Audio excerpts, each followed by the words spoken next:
Well, folks, welcome to one more edition of Politics and Random. Egberto, Willies, your host. Thank you so kindly for being a part of the show. We are going to have a great show for you today. As usual, how are my peeps doing? I trust everybody's okay. Let me bring up the chat. I'm a little bit behind. You know what happened? I got the piece ready today, the video of the president's speech, or where I'll talk about that a little bit later. But I forgot I made a promise, and I made a promise to Bridge MCP that I would have Warren's video. And you know what? I have it, but I had to process it so it would play through the system. And I just got through doing that. Anyway, folks, welcome to Politics and Right. Welcome aboard Eric Hayes from Atascocita, Kingwood. Welcome aboard Lee Grant from Montgomery County. May Wood from Long Beach, California. Paul Fleming from Powder Springs, Georgia. Patrick Magner from Houston, Texas. Ali Sarin Dreams from the Kingwood area, north on Lake Houston Boulevard. Call Wood. Come on, help me out, Ali Sarin Dreams. I have, for all the other people, I've been doing it for such a long time, it's almost muscle memory. But I know where you are. But remind me, because I want to picture it and Summerwood. Why can't I remember Summerwood? What's wrong with me? I used to ride the bike to Summerwood. ¿Qué lo que me pasa? Anyway, let's see what else we got here. Michael Rudden says, Egberto, daily reminder. Let me tell you a little secret. Michael Rudden, folks, is from Brooklyn, New York. And let me tell you a secret, Michael. I got it automated. I set up, I had to go ahead and, I use this product called Zapier. I use Zapier to automate a lot of my online stuff to make sure we can get things going. And I finally set up a Zap for it, and it better be working. And let me see if it's set it up yet. It should be queuing it in a minute. I am pretty sure that I did it correctly. I have some keywords in there that I need to use. Let me make sure those keywords are in there just to be sure. Let me make sure that keyword is in there that causes it to occur. Yeah, it should queue in a few minutes, in a minute or two. It should automatically queue into. Why isn't it there yet? If it doesn't queue in the next 2 minutes, I'll go ahead and put it in, my dear brother. Anyway, folks, let's continue with the chat. What else have we got here? In the house? Summerwood, LOL. Yes, Alice Aaron, I got it. Summerwood. I promise. Hey, so he blames Obama, Biden, DEI, which JD is not himself. Egberto Willies for the screen. And if Bridge you slowed down the show today, Bridge. I forgot to do the video and had to run and process the video for you. But I got it done. Your wish is my command, folks. Okay. Last week, Trump fired hundreds of FAA senior officials, including the entire Aviation Security Advisory Committee, the head of the TSA, and froze the hiring of new air traffic controllers. Now, an American Airlines plane collides with a Black Hawk helicopter outside of D.C., killing 65 people. But before any investigation can be done, perhaps because there's no one left to investigate, he takes to Twitter to blame the helicopter pilot and the air traffic controllers. But it's deeper than just blaming the air traffic controllers, folks. He actually said it is DEI. He said it is DEI. Now, the guy screwed up and wants to remake government. You see, these guys are always talking about remaking government. One of the things that they rarely realize is how complex government is. Government isn't this stuff that you can just go ahead and say, I make it overnight. Bureaucracy, there is a bureaucracy because bureaucracy is what's needed to get things done. And eventually, as you build the bureaucracy, as you have the excesses, you start to train yourself how to cut the areas that are not needed. But generally, you come with as much as you can, and then you start pairing off those things that you think you don't need, or those things that are proven you don't need. And then you can use attrition to go ahead and do it, but you err on the side of safety. You err on the side of humanity. You err on the side of not hurting people. And sometimes not hurting people mean working less efficient than you can. That is why government is not a business, right? People always say, I want to run government like a business. Hell, you don't. You don't want to run government like a business. You get people killed. Welcome aboard. Who else is here? Para ver, Adolf Twitler. What? If Biden had fired hundreds of FAA employees because they were white MAGA, just days before a mass casualty collision at America's Capital Airport, what would Republicans be saying at this moment? Adolf Twitler, I want to give you everybody say thank you, Adolf Twitler, because I want to expand on what brother Adolf Twitler, and I'm assuming you're a brother or a male or not a sister. You're not a female. Adolf doesn't sound a female name, but then again, who knows? He, she, him, shim, what? I don't know. But anyway, here's the deal. Adolf, I want to commend you, and let me tell you why I want to commend you. Right now, every single Democrat should have done what Breach MCP just did. They should be on the news media right now talking about how many FAA senior officials Trump fired. And even though we cannot prove that did anything with the airlines, what we can say is that Trump coming in and really doing that number on the FAA dealt a blow to morale. And in dealing a blow to morale, you mess with people's minds and you become less assertive, less attentive, less all these things. So indirectly, whether because of lack of personnel or because of mental stress created by a failed president, he's responsible. You would have Republicans and MAGA all over the news pointing what you just point out, that the FAA just lost a lot of people. And why do you think Trump came out today to speak about DEI is what's occurring at FAA? He's looking for a scapegoat. He needs a scapegoat because he realized what he's done. All right, it looks like J. Ray is in the house and I passed him up. I didn't see you, J. Ray. There it is. Salutation posse from J. Ray 713. How you doing, my brother J. Ray? Hey, J. Ray is a great guy. J. Ray came out twice, and was it twice or just one? J. Ray came out to our Houston Peace and Justice Center award ceremony a few months ago. It was great meeting J. Ray in person. Great guy. No, I know. The second time, I think he stood us up. He didn't come to our mixer. That's what it is. He stood us up for the mixer. All right, what else we got here? Para ver. We also have Joe is in the house from LA. She says, I like the program Brooklyn Dad too. Well, you know, I talked to, I don't think Brother Rudnan is a dad though. I don't think he's a dad. Are you a dad, Rudnan? I don't think so. Adolf Twitler says, last week, Trump fires the head of the FAA and over 430 FAA employees, and a week later, this happens. You know what?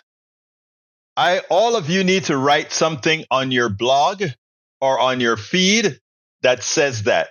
And I'm going to put what Bridge MCP. In fact, you know what I'm going to do? I already did a blog on this subject. It was a blog that was on his speech, but I'm going to write another blog in the name of the PDR posse. And so anybody who can give me memes like what Bridge did, commentary like what Adolf Twitler did, I'm going to compile it all into a blog and post it and call it, if the PDR posse can respond, why can't the Democratic Party do so as effectively? Or I tell you what, why don't you guys give me a name for the blog? I just gave the first crack at it. Give me a name for the blog. I'll put it out there and I'll name you guys out there. So go ahead, folks, and let me know what's best to do. That's what we're going to do. Let's write a blog together, guys. Give me stuff to put in that blog. I'm waiting. Stick it in there. And then later on tonight, I'll go through the whole list and get it done. All right. Patrick Magner from Houston, Texas is in the house. Gene Daigle is in the house. Gene, I'm just like how I forget Summerwood for Alice Allen Dreams. I forget where Gene Daigle is from. Are you from Houston, I believe? Let me know. Melanie Keelan is from Barcelona, Spain. Hi, Melanie. Agolf Twitler says, MAGA never missed an opportunity to blame black people, women, and LGBT folk. You're absolutely right about that. And Bridge MCP says, Egberto Willies, I sent you the clip of Warren. Hope that is the one you show. I didn't see the clip that you sent. I went and found it myself on my feed. You know, I tape everything from the different networks. But you sent me to do some work, Bridge. I didn't realize you sent it to me, but I got it done. All right. Who else we got here? Gene Daigle says, plus the ATC San Carlos is going to be closed down and have 0 ATCs as of February because of President Donald Trump. Archive. You know what, though? The archive system works great. Whenever you are quoting anything from that, maybe from a right-wing site or the government site, what I suggest people do right now is to use the archive version, because Donald Trump and his minions are trying to erase history. So a lot of pages at the government websites, from what I understand, are starting to disappear. Okay? All right. What else have we got here? I'm scrolling down. Bridge MCP said, Egberto, he fired the TSA guy because Musk told him to. Why? Because that Biden appointee went against SpaceX for safety violation. Do you see what the oligarchy looks like, folks? Tom C says, DEI stands for deranged, egomaniac, and incompetent. Deranged, egomaniac, and incompetent. I like that. That Trump and all his cronies are the most DEI of anyone in government. I concur. Alisarian Dream says, the FAA is unionized and I am union. Trust me, it would demoralize us if our leader were removed. There you go. Michael Rudden says, one word, childless. In other words, Michael Rudden is saying worry-free. Right, Michael? I think that's what you mean, right? All right, J. Ray says, yeah, I did show up, but I was overbooked the second time. Don't do me like that, brother. Jay, I have to do you like that. You're my brother. No, not my brother. You're my little brother. I have to, you know what big brothers do to little brothers. Come on now. All right, let's see what else we got. Steigen Bergen Creek says, this is just the start of people dying under Trump regime. You get it, girl. Sorry. My mistake. You get it, Steigen. You get it. All right. Let's see what else we've got here. Michael says, do you think Trump messing with the airline safety had any impact on the crash? AP. From January 21st, Trump fired heads of TSA, Coast Guard, and GUTS Key Aviation Safety Advisory Committee. Members of the Aviation Security Advisory Committee received a memo Tuesday saying that the department is eliminating the membership of all advisory committees, and as part of a commitment to eliminate the misuse of resources and ensuring the DHS activities prioritize our national security, the Aviation Security Committee, which was mandated by Congress after the 1988 Pan Am 103 bombing over Lockerbie, Scotland, will technically continue to exist, but it won't have any members to carry out the work of examining safety issues of airlines and airports. And you know what that's all about? Regulation. Anytime you see they try to eliminate things, it's about eliminating regulations. Don't forget that, folks. Don't forget that. All right. We got here now. Para ver. I'm going down. Let's see, Gene, in a highly technical field with high stress in air traffic control, it doesn't matter what skin color a person is if they can do the job. That's what it is supposed to be, but that's not what Trump is trying to promote. Trump is trying to promote DEI as being a problem. DEI is not the problem. The biggest recipient of DEI are people like Trump. Don't let me go into details now. Okay, let's see what else we've got here. Gene Gene Daigle has a different thing for DEI. He calls it DEI stands for Don, Eric, and Ivanka. Ah, that's a new one. I hadn't heard that one before. All right, Michael says, I have my share of worries, but few for myself. You know, that's a sentiment. That's the wordiology of a decent person. All right, Jerry said, fair enough, big brother. I'll take that. Yeah, come on, man. Of course. All right, let's see what else we got. Paul Fleming says, during a press conference addressing the plane collision. All right, I'm not going to read that one any further because I have it for you. And that's going to be the first video of the day. So why don't you say, let's get busy.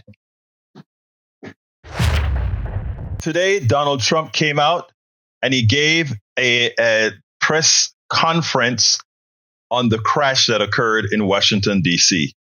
And I have not seen a more despicable press conference in which he's using the tragedy of this crash, to actually promote his racist, homophobic, completely xenophobic, sexist DEI attack that has no merit in this case. It is simply amazing. Before I get into it, listen to this interview, and then we'll take it on the other side. We do not know what led to this crash, but we have some very strong opinions and ideas, and I think we'll probably state those opinions now, because over the years I've watched as things like this happen, and they say, well, we're always investigating, and then the investigation 3 years later, they announce it. We think we have some pretty good ideas, but we'll find out how this disaster occurred, and we'll ensure that nothing like this ever happens again. The FAA and the NTSB and the U.S. military will be carrying out a systematic and comprehensive investigation. Our new Secretary of Transportation. We must have only the highest standards for those who work in our aviation system. I changed the Obama standards from very mediocre at best to extraordinary. You remember that. Only the highest aptitude, they have to be the highest intellect, and psychologically superior people were allowed to qualify for air traffic controllers. That was not so prior to getting there. When I arrived in 2016, I made that change very early on because I always felt this was a job that, and other jobs too, but this was a job that had to be superior intelligence, and we didn't really have that, and we had it. And then when I left office and Biden took over, he changed them back to lower than ever before. I put safety first. Obama, Biden, and the Democrats put policy first, and they put politics at a level that nobody's ever seen, because this was the lowest level. Their policy was horrible, and their politics was even worse. So as you know, last week, long before the crash, I signed an executive order restoring our highest standards for air traffic controllers and other important jobs throughout the country. So it was very interesting. About a week ago, almost upon entering office, I signed something last week that was an executive order, very powerful, on restoring the highest standards of air traffic controllers and others, by the way. And my administration will set the highest possible bar for aviation safety. We have to have our smartest people. It doesn't matter what they look like, how they speak, who they are. It matters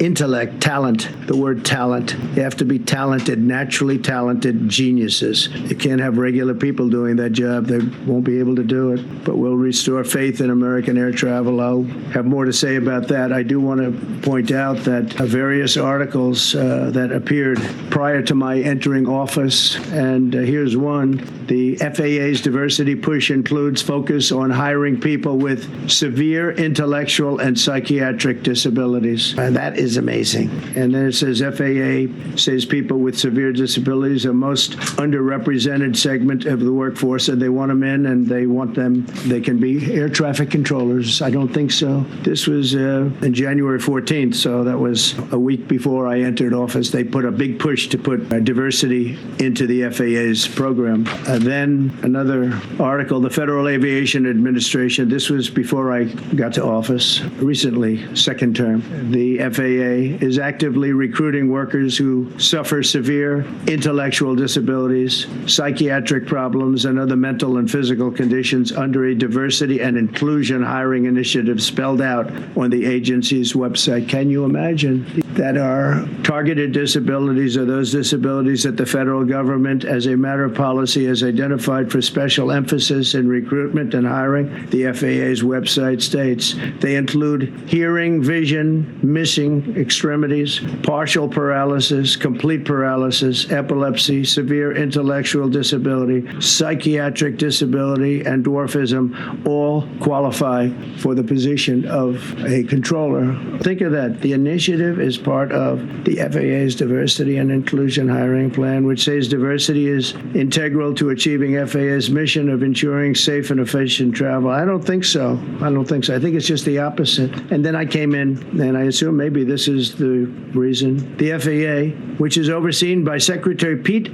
Buttigieg, a real winner. That guy's a real winner. Do you know how badly everything's run since he's run the Department of Transportation? He's a disaster. He was a disaster as a mayor. He ran his city into the ground, and he's a disaster now. He's his government agency charged with regulating civil aviation. Well, he runs it, 45,000 people, and he's run it right into the ground with his diversity. A group within the FAA, another story, determined that the workforce was too white, that they had concerted efforts to get the administration to change that and to change it immediately. This was in the Obama administration just prior to my getting there. I've had the honor of hearing tapes. Tapes are scary, very scary tapes. You had a airliner coming in, American Airlines. He was doing everything right. He was on track. He was the same track as everybody else. They came in. It's probably the same track as they've had for 25 years or more. He's coming in the path. And for some reason, he had a helicopter that was at the same height, obviously when they hit, but pretty much the same height,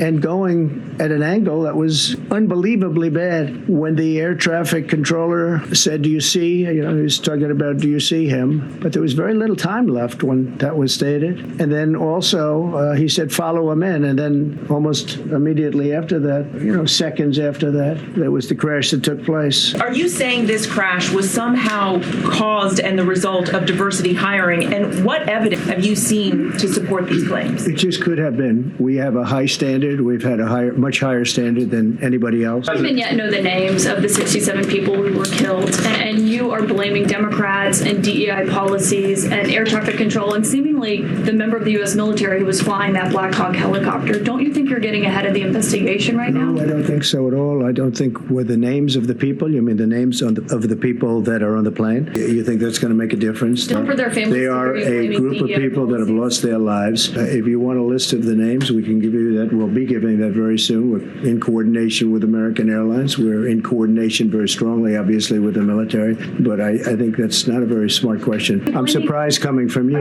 You've already issued an executive order. You say will restore aviation safety. Right. This crash happened after that. Was the executive order successful, and what more needs to change to keep people safe? Well, we issued it 3 days ago, and we're in the process of making those changes. Mr. President, you have today blamed the diversity elements, but then told us that you weren't sure that the controllers made any mistake. You then said perhaps the helicopter pilots were the ones who made the mistake. It's all under investigation. I understand that. That's why I'm trying to figure out how you can come to the conclusion right now that diversity had something to do with this crash. Because I have common sense, okay?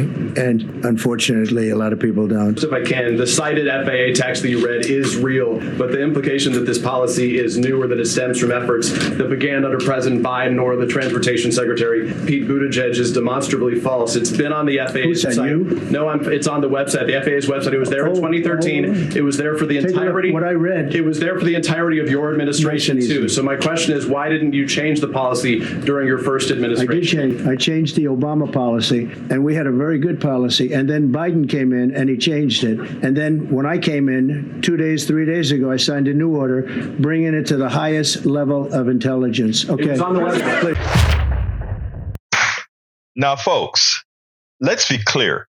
First, let me clear up one thing. Remember he talked about that work requirements that he had, the DEI work requirements that the FAA had? Well, as usual, everything that he says, you have to take with a grain of salt because he comes out with a modicum of truth that is interpreted completely wrong. Here is the Snopes report on that particular FAA policy about hiring people with intellectual disability. Look, that has existed prior to Biden. It had existed throughout Trump's entire first term, which he did nothing about. And this wasn't about hiring controllers. This was about hiring people in general, people with disabilities, if they are capable of doing a particular position at FAA. FAA is not just about hiring controllers. FAA is about hiring janitors. FAA is about hiring writers. FAA is about hiring website designers. FAA is about hiring all kinds of people. And all these rules are saying is we won't restrict people because of their disabilities if there is a job that the FAA, a government organization, offers that you can do. This is excellent policy. And why is it excellent policy?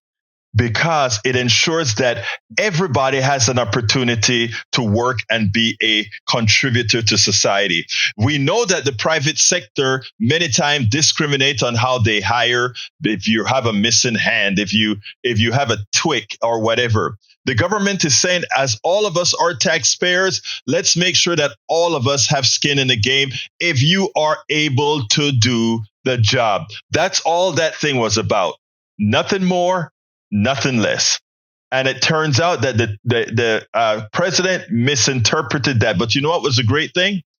That some of the reporters called him out. The question is if they will continue to call him out, because they must continue to call him out, because it's going to be 4 years of complete lies.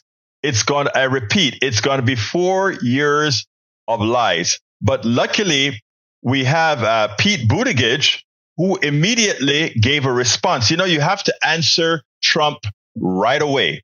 And that is exactly what Pete Buttigieg did. If you take a look at the screen, Pete Buttigieg went and he said, despicable.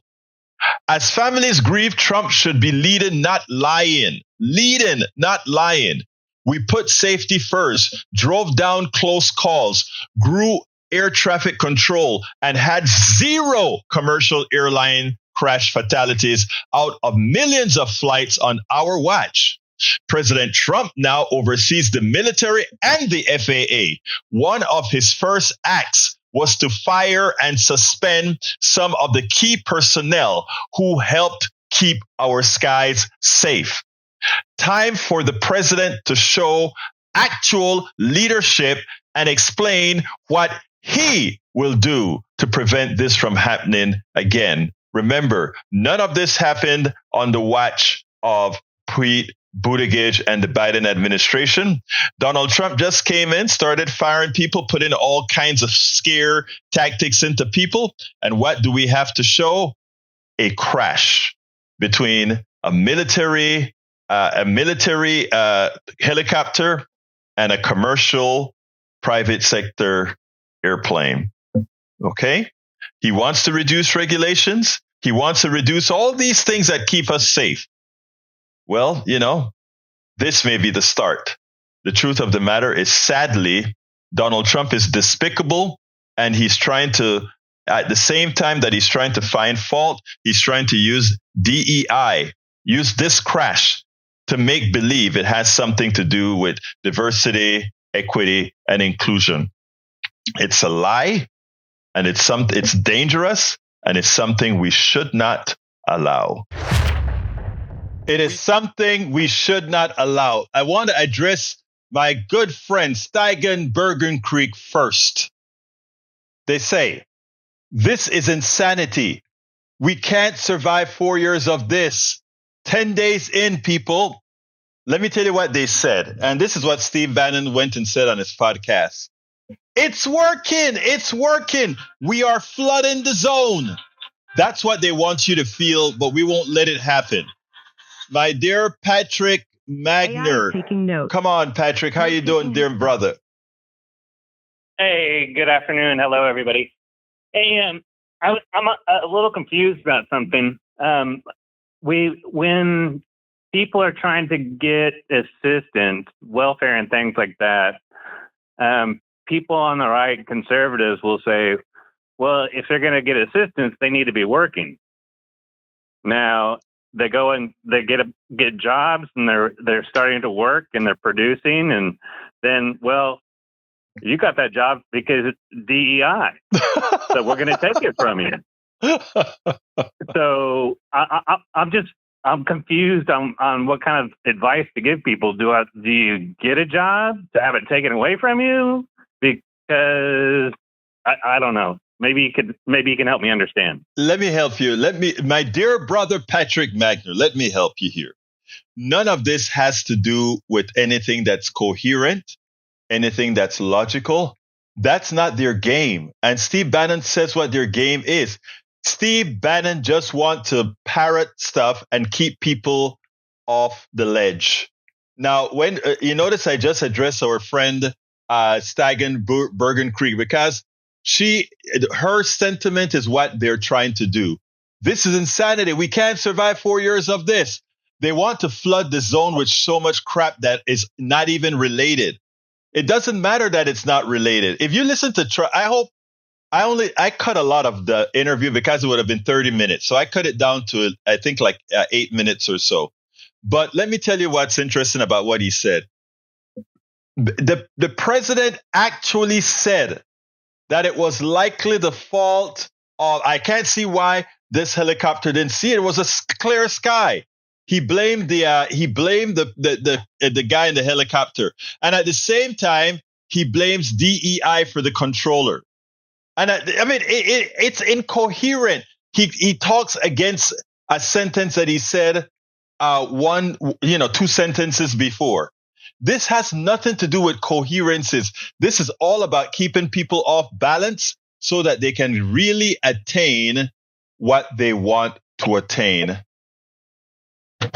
That's what it's about, Patrick. Yeah. Well, I appreciate the clarification. About 20 years ago, I changed careers. I think I worked for Paul Fleming, actually, for about 6 or 7 years. But after that, I became a surveyor. And surveyors had a program that the state went to Lone Star and a lot of other colleges, asking them to implement a program for licensed surveyors, because we were running out. There's something like 60,000 PE registered engineers in Texas. Mm-hmm. There are less than 3,000 RPLSs, which would be the equivalent for a surveyor. Now, when they offered a DEI program, women figured out, well, this is something I can do. And they all went to school for 4 years. They got licenses, and a lot of them are presidents and vice presidents of very large companies now. They're doing very well. And if it wasn't for that program, Texas was in a very, very, very difficult predicament, and they probably wouldn't have been able to construct things, because without an RPLS stamping plans, you can't build. Patrick, where the hell are you from? Where am I from? Yeah, where are you from? Where is that mind from? Where is that mind from? My God, let me tell you something. You have got a lot of teaching that you need to do. And let me explain. You look at what needs to be done and you go. And by the way, let me just say this. My first boss was a woman, and it was the best boss I've ever had. Okay. And I understood why. In general, women make better bosses, because they know what they've had to go through. And that's why they're so good at it. If you take a look at presidents of countries that do very well, I can't tell you of a non-corrupt woman president that hasn't done well, from New Zealand to Australia to Colombia to Argentina, all these countries. And you know what? It's because of how they live. And I meant to read the comment that you made about that in the thing, but you nailed it. Women are great leaders, and it comes from it. And Breach gave the right word. Breach speaks about empathy. So that is right. I agree with you. I agree with you, Patrick. Anything else, brother? Well, the empathy helps them with negotiation and diffusing, and I believe different genders have different talents, but negotiation and diffusing, I think women are better at. Yeah, but let me just say one thing, because to kind of remove some of the sexist connotation, because there are times that we can say certain things that are that hold a certain kind of prejudice, and this is what I learned in the courses that I took with like Move to Amend, where we really look. Let me tell you something, guys. I came to this country a sexist and a homophobe. All right. And Move to Amend and some good activists changed me in the beginning. But the one that I can say really turned me around we were locked into a room, into a house. It was I think it was probably like 6 women, 6 men, or 10 women. I don't remember how many of us. But we had, whenever you'd say something that was presumably sexist or anything, you got the whole works and learned exactly what it meant. And I mean, it was a good.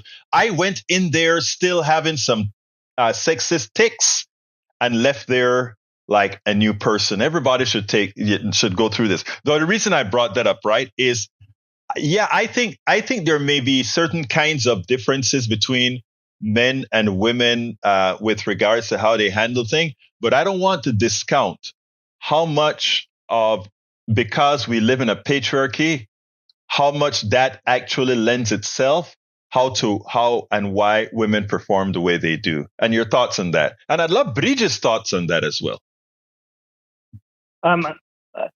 When I say talents, that doesn't mean that another gender wouldn't be as good. Oh no! I'm not. No. Yeah, and I'm not trying to put it. I'm not trying to put anybody. I know you're not. I'm not trying to put anybody in a cookie cutter or anything. Yeah. I think that there's a lot of talents that are out there that none of us know because we have been confining them with the idea of gender. Exactly. We don't give people an opportunity to show those.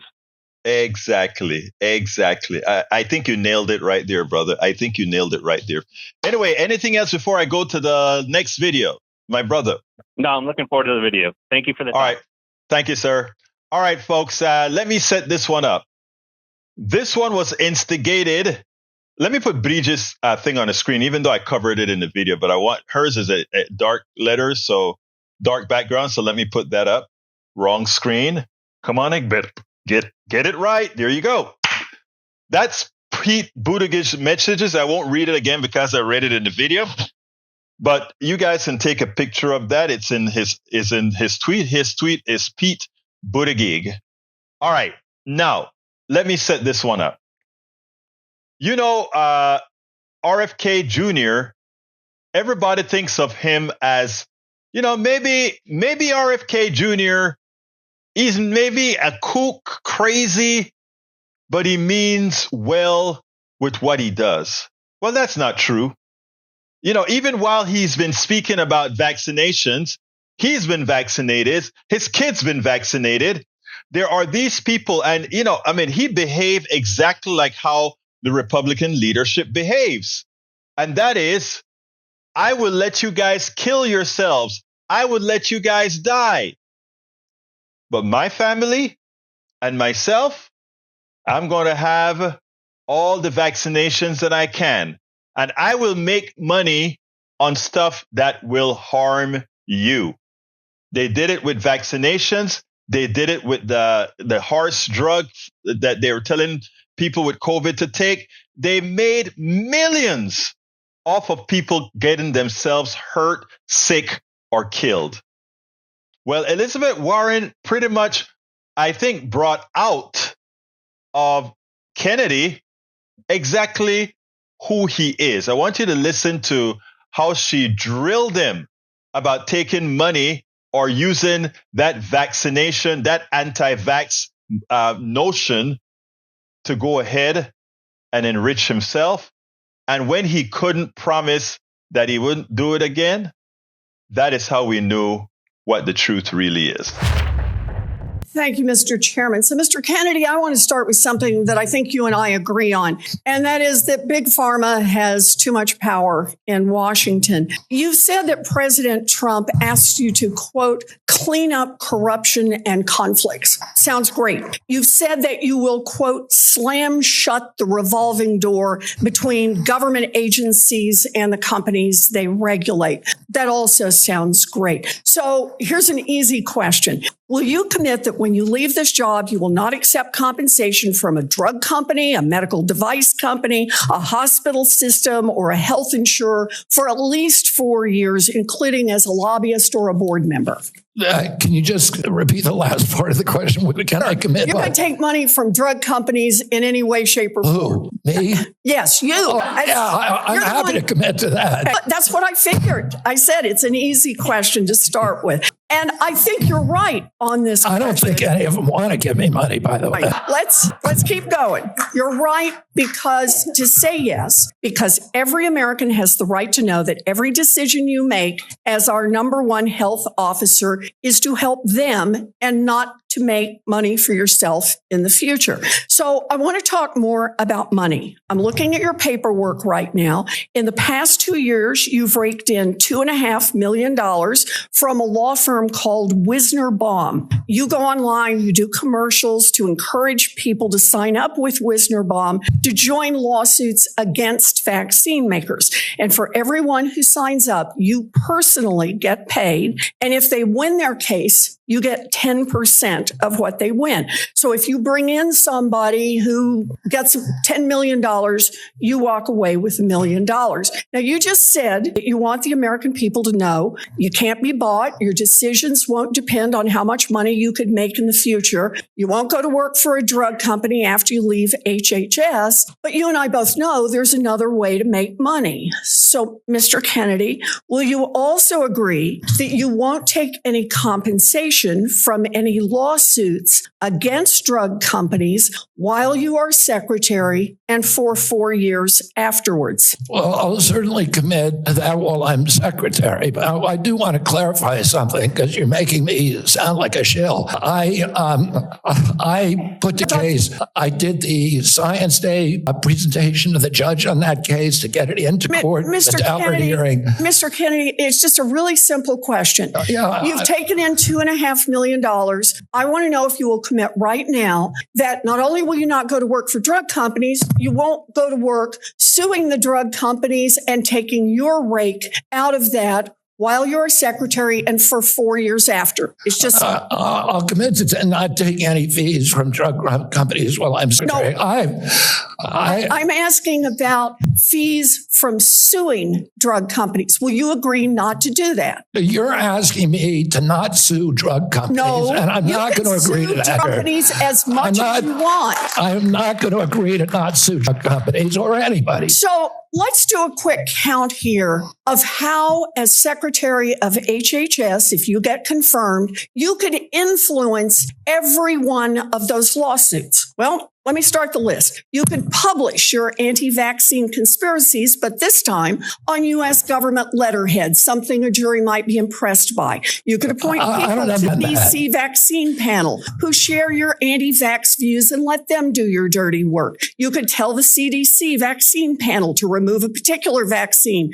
from the vaccine schedule. You could remove vaccines from special compensation programs, which would open up manufacturers to mass torts. You could make more injuries eligible for compensation, even if there is no causal evidence. You could change vaccine court processes to make it easier to bring junk lawsuits. You could turn over FDA data to your friends at the law firm, and they could use it however it benefited them. You could change vaccine labeling. You could change vaccine information rules. You could change which claims are compensated in the vaccine injury compensation program. There's a lot of ways that you can influence those future lawsuits and pending lawsuits while you are Secretary of HHS. And I'm asking you to commit right now that you will not take a financial stake in every one of those lawsuits so that what you do as Secretary will also benefit you financially down the line. I'll comply with all the ethical guidelines. That's not the question. You and I, you have said You're asking me, Senator, you're asking me not to sue vaccine pharmaceutical companies. Yeah, you are.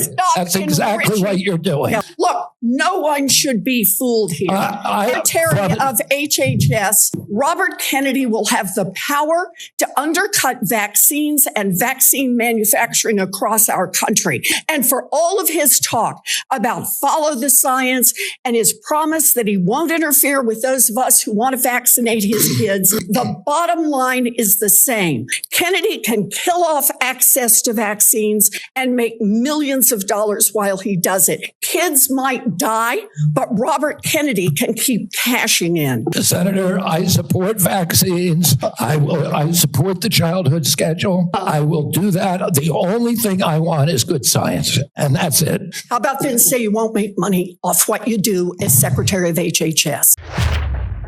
And he could never, ever say that he wouldn't do it. And you know why? Because that's how they make their money.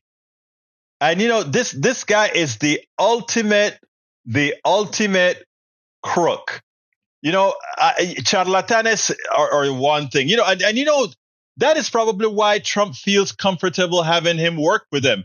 Because just like Trump snows people, just like he snows MAGA, just like he hoodwinks MAGA, he figures, hey, somebody like JFK, who also has a following, we merge those followings and we get a whole lot of gullible people to follow us. And then we just rip them off like Trump has already started doing, right? We just rip them off. They're ready to be ripped off. And that's what it's all about.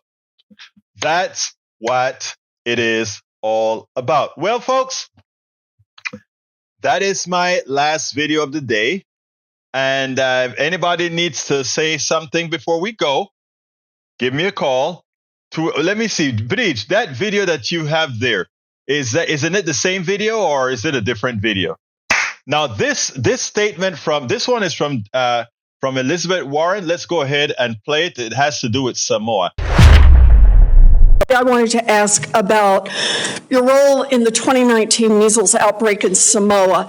In July 2018, 2 children died immediately after receiving a measles vaccine that nurses had mistakenly mixed with a muscle relaxant. The nurses get charged with manslaughter, but vaccination rates go down. I asked you about this in my office. You told me flatly that your visit to Samoa had nothing to do with vaccinations. We now know that's not true. I have the documentation. You met with the Prime Minister. You talked about vaccinations. You met with an anti-vaccine influencer who described the meeting as, quote, profoundly monumental for this movement. So what happens? Vaccinations go down. There's a measles outbreak and children start dying.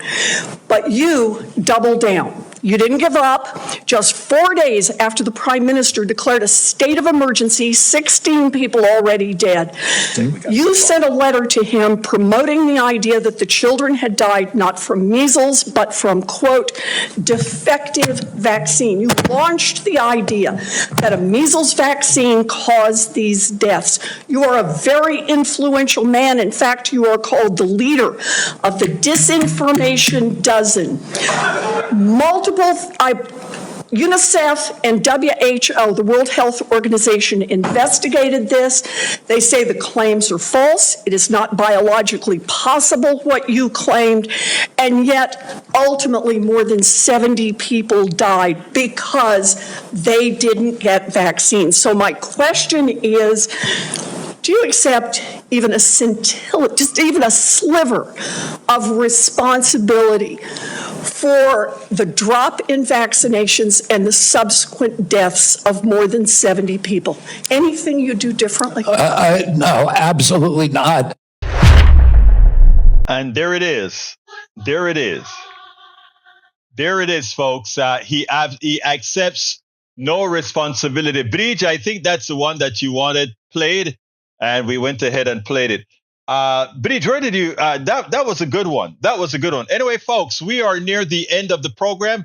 The telephone number is 281-823-7747. Please feel free to give me a call. The number again is 281-823-7747. Is Bridge still in the house? Let me see. Is Bridge still in the house?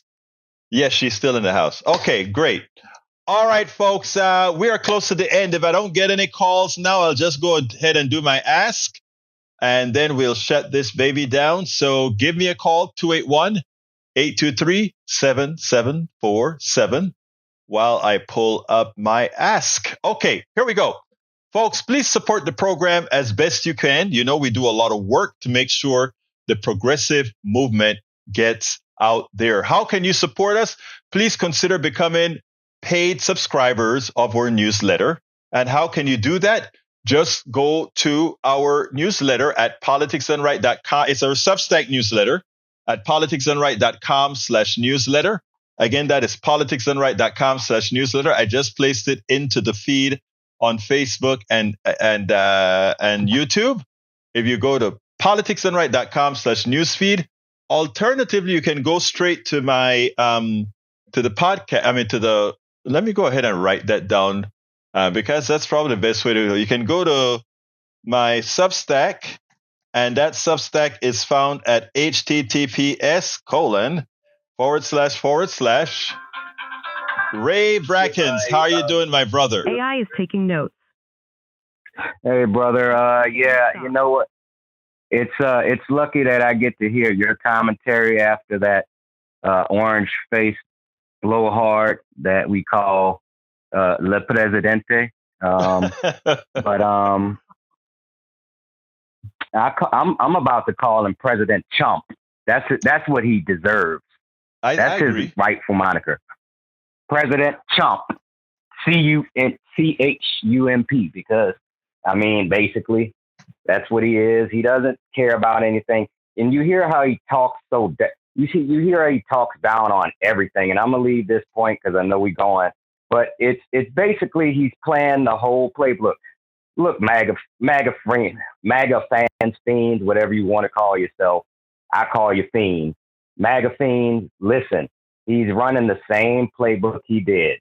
When I got in, everything was a mess. It was Obama's fault, even though Obama ain't been president since 2015. I mean, he's basically running the same white supremacist playbook of saying, I came in, Obama messed everything up. It's worse. When I come in. Listen, it's worse. Let me tell you what happened to me today. Today, that press conference had an impact on me. Let me tell you, I started out, after my morning show, I start to process the videos from the morning show, and then I start writing my vlog of the day. I usually write 2 or 3 vlogs, and I start reading up on some, doing a little bit of research and writing the vlog. Well, I keep all the different networks in the background, and I see MSNBC, he's coming on it. So I started, and I start recording. And I just thought he was going to come and say, well, we're going to take care of this and we're going to do this and that. But then as soon as he gave the minute of silence, he goes into DEI. You guys never really see me irate. I got irate because it was like what he's doing is dangerous. He's using the death of 60-something people and making it seem like the DEI policies caused it. And that is dangerous because for the feeble-minded, and we even have some feeble-minded folks, some of them in our chats, that Trump just has to say that and that becomes their reality. And that's a danger. But anyway, I got to close out. What else you got to tell me, Ray, real quick? Well, shout out to Pete Buttigieg for actually letting us know that there are politicians that have compassion. And I'll just say this, Trump, you ain't shit. That's it. All right, man. You have a good one, my brother. You take care. All right, folks. Thank you for calling in, my brother. I want you to consider, folks, becoming paid subscribers, we really need your support. So I'm going to put 2 links in there that you can either you can reach the same subscription by going to politicsandright.com/newsletter, or go to egberto.substack.com. And anyone who becomes a paid subscribers get to read all of my books free of charge. They also get all my subsequent books that I will be writing. I've started 3 additional books already. And also you get the distilled version of the podcast all on the Substack platform. So anyhow, I got to get out of here. Thank you all. Love you all. My name is Egberto Willies. This is Politics and Right. And you guys know how I end this baby, right? I am what? Out. We spend a lot of time deconstructing the news, trying to parse it into a form that everybody can understand. We try to find those little nitpicks where it flies above the fray, etc. If you really like these videos that we do, I want to ask a big favor. Please go ahead. Number 1, subscribe to our channel. And number 2, please join if you can. Thank you so kindly for watching. Keep watching. Please remember to share. We must populate the entire internet with our progressive message, a message that we know is what most Americans say that they want. So help us, please join.